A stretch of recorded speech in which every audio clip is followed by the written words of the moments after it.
So, hello everybody, welcome to the video. So, welcome to the series where we were deciphering the syllabus, जिसके अंदर हम जो है वो सिलेबस को डीकोडिफाई कर रहे थे.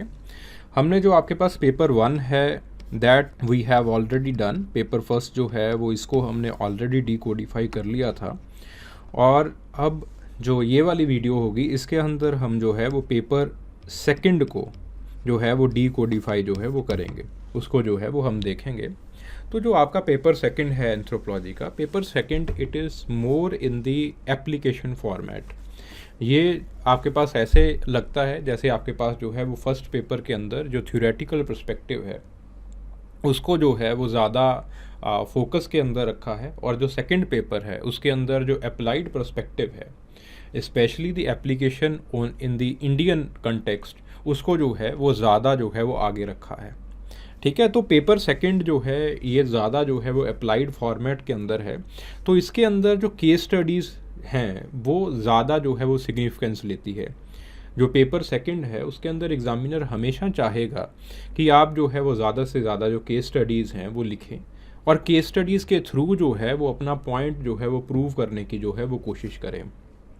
यहाँ पे जो ऑथर्स को याद करना या फिर जो है वो ऑथर के थ्योरेटिकल पर्सपेक्टिव्स को लिखना वो जो है वो इतना इम्पॉर्टेंट नहीं हो जाता एक्सेप्ट सम केसेस. कुछ केसेस के अंदर रादर केस स्टडीज़ को जो है वो लिखना जो है वो ज़्यादा इम्पॉर्टेंट हो जाता है. जो आपके पास जो अलग अलग ऑथर्स ने जो काम किया है उसको शो करना जो है वो ज़्यादा जो है वो आपके लिए इम्पॉर्टेंट हो जाता है. सो एनीवेज पेपर जो आपके पास सेकंड है, this paper it can be divided into 3 parts. इसको जो है वो 3 पार्ट्स के अंदर जो है वो डिवाइड कर सकते हैं. एक है आपके पास द सेक्शन ऑफ आर्कियोलॉजी, दूसरा है आपके पास section of Indian anthropology and village studies और जो तीसरा सेक्शन है ये आपके पास है ट्राइबल स्टडी. ठीक है, so these are the 3 major sections. ये जो है आपके पास 3 मेजर सेक्शंस हैं जिनमें आपका जो है वो सिलेबस को जो है वो विभाजन जो है वो सिलेबस का जो डिवीज़न है वो किया गया है. ठीक है, so now we will start with the first part of archaeology. ठीक है, तो आर्कियोलॉजी को अगर हम डिवाइड करें एज अ सेक्शन तो एक archaeology in the world context आप जो है देख सकते हो, दूसरा आर्कियोलॉजी इन दी इंडियन कंटेक्स्ट. वर्ल्ड कंटेक्स्ट के अंदर जो आपके पास आर्कियोलॉजी है वो पेपर फर्स्ट का हिस्सा है, लेकिन अगर आप जो है वो क्लासरूम प्रोग्राम देखें या फिर आप जो है वो जनरल कोई भी चीज़ को देखें तो बिकॉज जो सेकंड पेपर का जो आर्कियोलॉजी का सेक्शन है वो ज़्यादा सिग्निफिकेंस कैरी करता है हमारे यूपीएससी एग्जामिनेशन के लिए, तो इस पेपर फर्स्ट को भी जो है वो मैं इसी वीडियो के अंदर जो है वो डिस्कस करने वाला हूँ आर्कियोलॉजी के. ठीक है, तो पहले हम पेपर फर्स्ट से ही जो है वो शुरुआत करेंगे. तो आपके पास जो पेपर फर्स्ट है उसके अंदर जो स्टार्टिंग है आर्कियोलॉजी की वो होती है the principles of the prehistoric archaeology. What are the principles of the prehistoric archaeology. ठीक है, आपके पास जो है जनरल जो आपके पास जो प्री हिस्टोरिक आर्कियोलॉजी के प्रिंसिपल्स हैं या फिर मेथड्स हैं वो डिस्कस किए जाते हैं. ठीक है, कि आपके पास जो है वो फील्ड वर्क के ऊपर किस तरह से काम जो है वो आपके पास जो है वो होना चाहिए, किस तरह से जो है वो आप जो है वो किस तरह से एक साइट को जो है वो सेक्टर्स के अंदर डिवाइड किया जाता है. फिर सेक्टर्स के अंदर जो है वो आपके पास जो है वो छोटे छोटे जो है वो प्रोविंसेस आ जाते हैं, एक्सेट्रा एक्सेट्रा.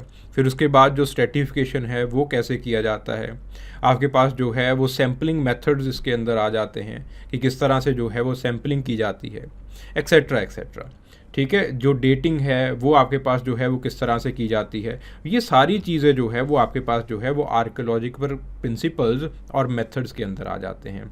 फिर आपके पास स्पेसिफिकली जो है सिलेबस के अंदर relative and absolute dating methods जो है वो मेंशन्ड है. रिलेटिव डेटिंग मेथड्स जो कि एज जो है वो किसी एक सब्सटेंस के साथ, किसी एक आर्टिफैक्ट के साथ जो है वो रिलेशन के अंदर जो है वो बताते हैं।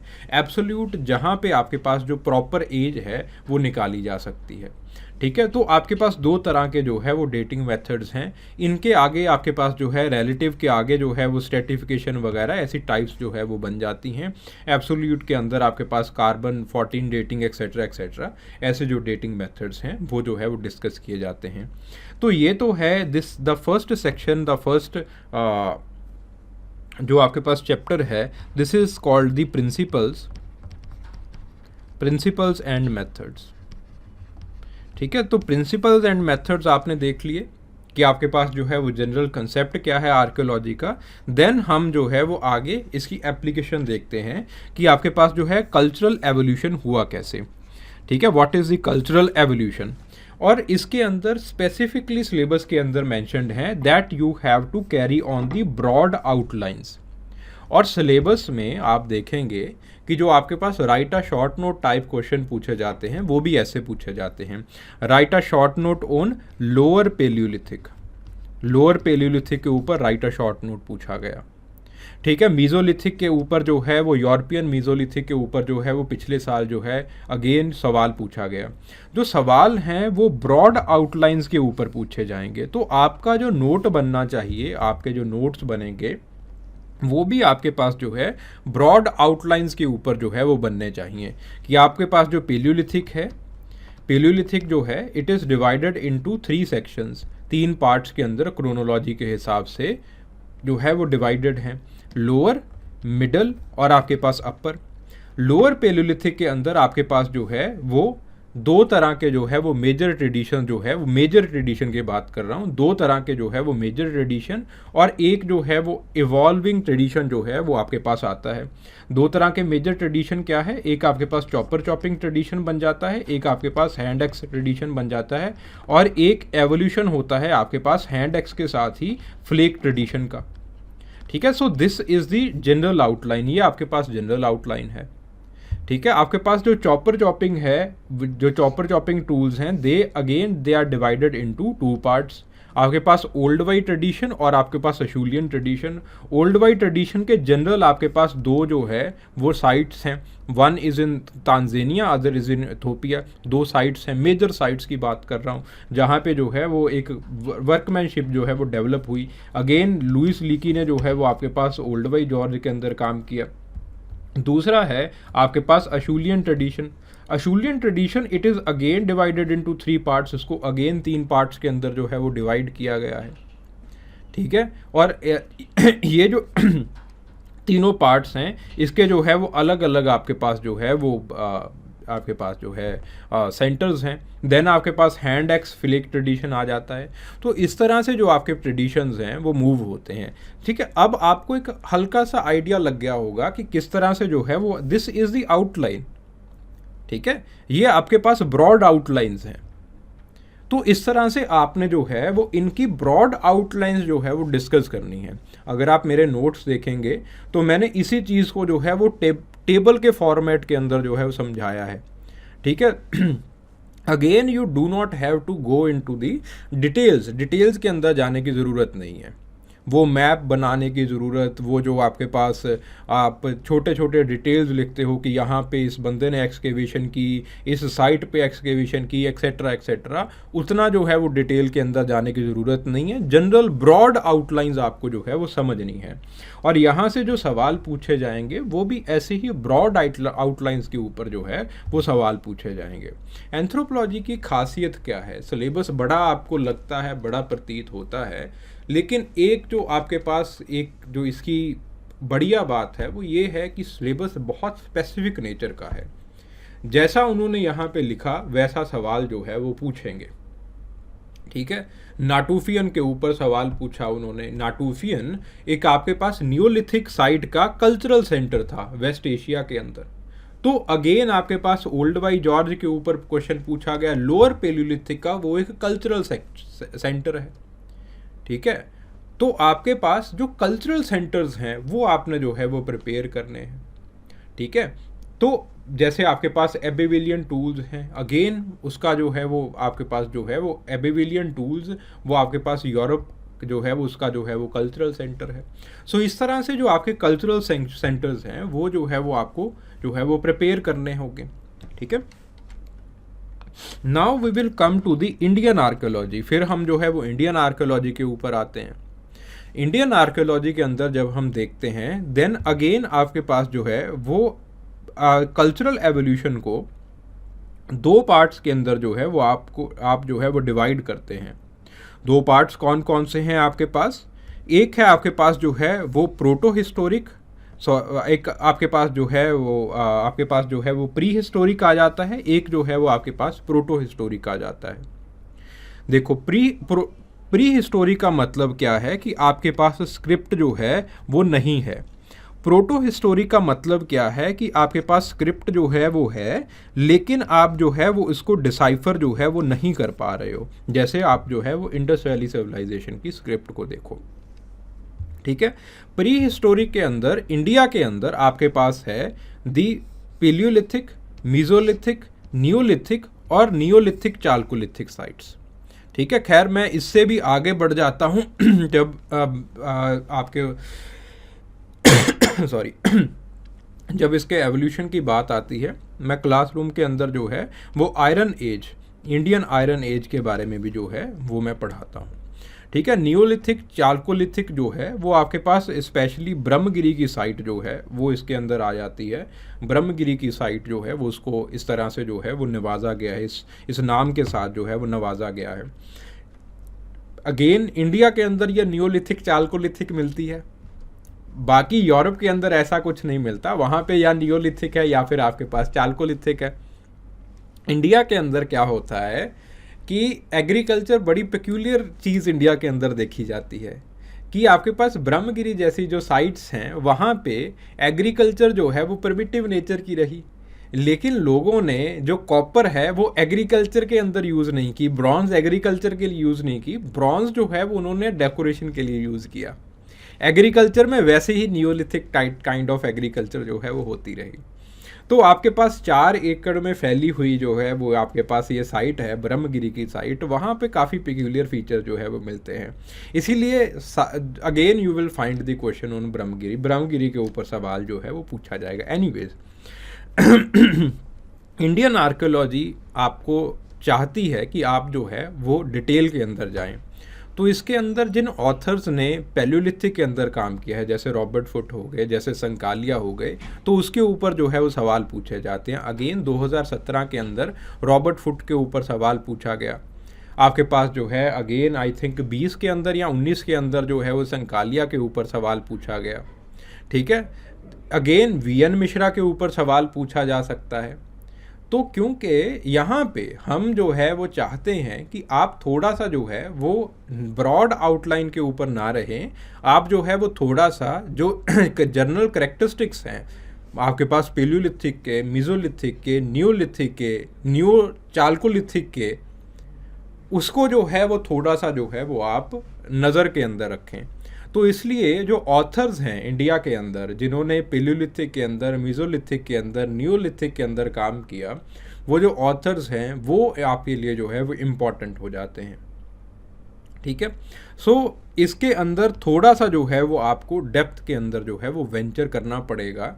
2-3 चीज़ें जो है वो इसके अंदर इम्पॉर्टेंट हो जाती हैं।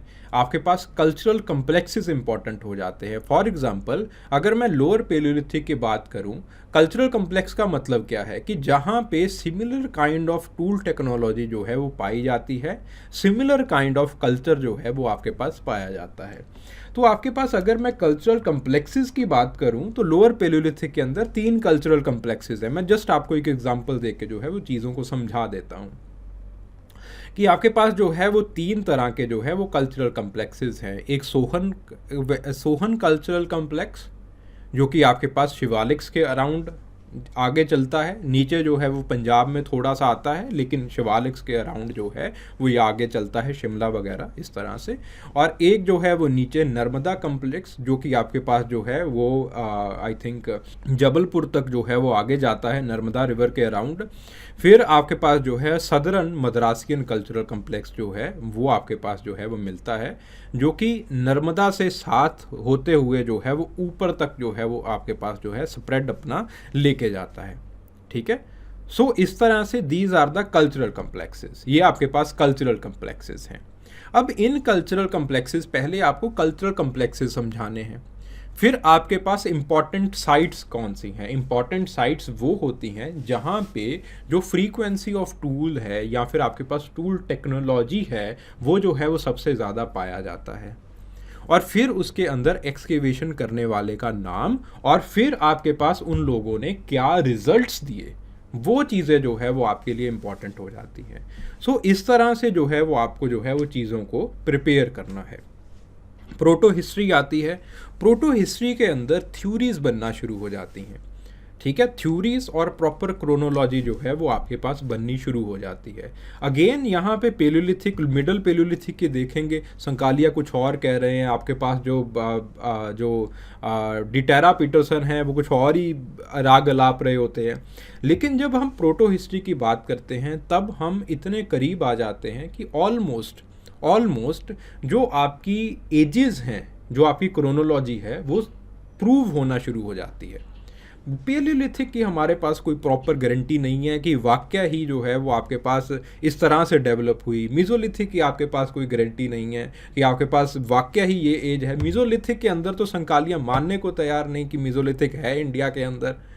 ठीक है, क्योंकि अपर पेलियोलिथिक के अंदर ही इंडिया में जो है वो आपके पास जो माइक्रोलिथ्स हैं वो मिलने शुरू हो गए, बहुत माइक्रोलिथ्स हमारे पास मिलने शुरू हो गए।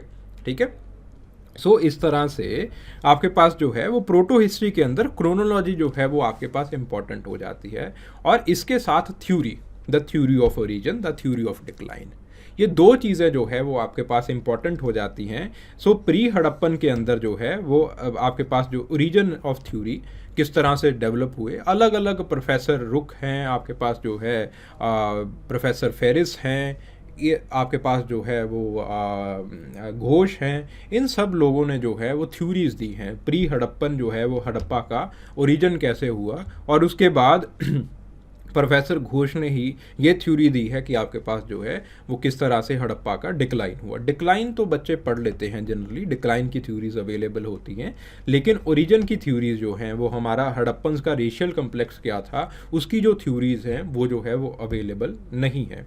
तो उसको जो है वो एक बार पढ़ना होता है, और मेरा जो है वो एक प्रयास रहेगा कि जो चीज़ें आपको अवेलेबल ना हों वो जो है वो मैं इस चैनल के ऊपर जो है वो आपको प्रोवाइड कर दूं। एनीवेज, सो आपके पास जो and then this is important, the contribution of the tribal culture to the Indian civilisation. और इसके अंदर जो इसको पढ़ने वाले हैं, सबसे ज़्यादा इसको जो है वो इसके अंदर रुचि रखने वाले हैं, उन इंसान का नाम है N.K. बोस। तो N.K. बोस के पर्सपेक्टिव से जो आपके पास किस तरह से जो हड़प्पन जो आपके पास जिसको हमने कंसेप्चुलाइज किया है, इंडोलॉजिस्ट लोगों ने कंसेप्चुलाइज किया है कि आपके पास जो है आर्यंस के आने के बाद ये जो है वो आपके पास ट्राइबल बन गए। और N.K. बोस ने समझाया कि किस तरह से जो है ये जो ट्राइबल कल्चर्स उस टाइम के ऊपर बनी वो किस तरह से जो है वो धीरे धीरे आर्यन फोल्ड के अंदर जो है वो आती गई। N.K. बोस का काम है इसके अंदर जो है वो दुबे का काम है, S.C. दुबे का काम है। ठीक है, अगर आप ज़्यादा के खाखा के लेक्चर्स देखेंगे तो वो S.C. दुबे को इसके रिगार्डिंग बहुत क्रिटिसाइज़ करते हैं कि किस तरह से आप जो है वो ये श्रेणियाँ बना देते हो एक्सेट्रा एक्सेट्रा। तो दिस इज़ वेरी इंपॉर्टेंट। और ये जो आपके पास contribution of tribal culture in Indian civilisation है, इसको हिस्टोरिक पर्सपेक्टिव से, आपको आर्कियोलॉजिकल पर्सपेक्टिव से स्टडी करना है। ठीक है, तो दिस इज़ इम्पॉर्टेंट। खैर इतना टाइम नहीं है कि मैं जो है वो हर एक चीज़ को समझाऊं, तो इसके लिए अलग वीडियोस जो है I will try to make them. Okay, then आपके पास एथनो आर्कियोलॉजी आ जाती है। एथनो आर्कियोलॉजी का मतलब क्या है? First is the concept of ethno archaeology. Ethno archaeology के अंदर हम मटेरियल कल्चर तो देखो हमें आर्कियोलॉजी ने दे दिया, एथनो लग गया आगे। एथनो का मतलब क्या है कि हम आज की ट्राइबल्स को जो है वो मान लेते हैं कि आज की जो ट्राइबल्स हैं they are the living representation of the cultures of the past, कि वो पास्ट के कल्चर का लिविंग रिप्रेजेंटेशन है। तो हम क्या करते हैं कि मटेरियल कल्चर वाले ट्राइब्स जो है वो देख लेते हैं, ठीक है, और हम जो है वो उनका जो नॉन मटेरियल कल्चर है उसको रेप्लिकेट करने की कोशिश करते हैं पास्ट के ऊपर। इसको हम कहते हैं एथनो आर्कियोलॉजी, इसको एथनो आर्कियोलॉजी कहा जाता है। जो एथनो आर्कियोलॉजिकल स्टडीज़ हैं ये आपके पास जो है, ये सिंह ने जो है वो आपके पास शुरू की, ठीक है। आपके पास जो है वो एक एंथ्रोपोलॉजिस्ट है हडसन, वो जो है वो इंडिया के अंदर आते हैं। I think it's in 64 to 75 के अराउंड जो है वो आपके पास मेगालिथिक साइट्स के ऊपर जो है वो उन्होंने जो है वो खोज की है, मेगालिथिक साइट्स के ऊपर काम किया, और आपके पास बहुत सारे ट्राइब्स को उन्होंने जो है वो डिलीनिएट किया, जैसे खासी ट्राइब हो गई, गोंड्स हो गए, संथल्स हो गए, उनकी प्रैक्टिसेस, और जो आपके पास मेगालिथिक आयरन एज जो है वो आपके पास उनकी प्रैक्टिसेस जो है वो दोनों को उन्होंने देखा कि किस तरह से उनकी जो बरियल प्रैक्टिसेस हैं वो एक दूसरे के साथ मिलती हैं, और उनका जो नॉन मटेरियल कल्चर है उसको वो जो है वो रेप्लिकेट कर देते हैं। देन उसके बाद इन्हीं चीज़ों को जो है वो आपके पास ये है the survival and the parallel among, ठीक है, कि किन सोसाइटीज़ के अंदर जो है वो आपको एथनो आर्कियोलॉजी को पढ़ना है। Survival and the parallel among का मतलब वही है कि जो पास्ट वाली कल्चर्स किन के अंदर सर्वाइव की हैं अकॉर्डिंग टू हडसन। तो आपके पास in the hunting, foraging, fishing, pastoral, peasant communities, ठीक है, इनके अंदर किन किन चीज़ों को पढ़ना है, आर्ट्स को पढ़ना है, क्राफ्ट्स को पढ़ना है, ठीक है, उनकी जो आपके पास जो बेसिक उनकी जो कल्चर है उनको जो है वो पढ़ना है। तो इसके ऊपर सवाल जो है वो पूछा जाता है living megalithic culture of India, ठीक है। मैंने जो कहानी पढ़ाई पूरी बताई थी आपको हडसन के बारे में, सो उन्होंने जो है जिस तरह से डिलीनेट किया है और किस तरह से वो गोंड ट्राइब को समझाते हैं कि उनकी कल्चर क्या है, संथल को भी उन्होंने समझाया है कि उनकी कल्चर क्या है। फिर उसके बाद इसी चीज़ से जो है वो आपके पास हेमनड्रॉफ प्रभावित होते हैं। तो हेमनड्रॉफ को जो है वो वर्ल्ड वॉर सेकेंड, क्योंकि हेमनड्रॉफ जर्मन नेशनल थे, तो वर्ल्ड वॉर सेकेंड के अंदर जो है वो उनको पकड़ लिया जाता है, वो यहाँ पे आ जाते हैं काम करने के लिए, ठीक है।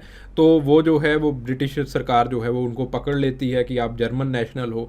वो जो है फिर उसके बाद वो आदिलाबाद के अंदर जो है वो आपके पास जो हैदराबाद प्रिंसली स्टेट होती है उस टाइम पे उन निज़ाम के पास चले जाते हैं, उनसे जो है वो नौकरी ले लेते हैं वो, ठीक है। तो वहाँ पे फिर वो जो है वो आपके पास कुछ ट्राइबल के ऊपर जो है वो एथनो आर्कियोलॉजिकल वर्क्स करते हैं। सो वो उनका काम है, आर्ट्स के ऊपर, क्राफ्ट के ऊपर उनका काम है। फिर उसके बाद एन.के. बोस का काम भी आ जाता है आर्ट एंड क्राफ्ट के ऊपर। तो इस तरह से जो है वो एथनो आर्कियोलॉजी के अंदर हम जो है वो चीज़ों को पढ़ते हैं, ठीक है।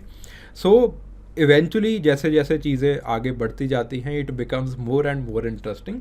Anyways, so this is the archaeological part, ये आपके पास आर्कियोलॉजिकल पार्ट है। होपफुली आपको एक जो गाइडेंस है किस तरह से जो है वो चीज़ों को आपको प्रिपेयर करना है वो जो है वो आपको मिल गई होगी, और इन्हीं एंगल्स के ऊपर जो है वो आप अपने नोट्स बनाइए, शॉर्ट नोट्स बनाइए, एंड इवेंचुअली आई बिलीव कि आपके पास जो है वो चीज़ें हो जाएंगी जो जिससे आप जो है वो बहुत अच्छे आंसर जो है वो लिख पाएंगे।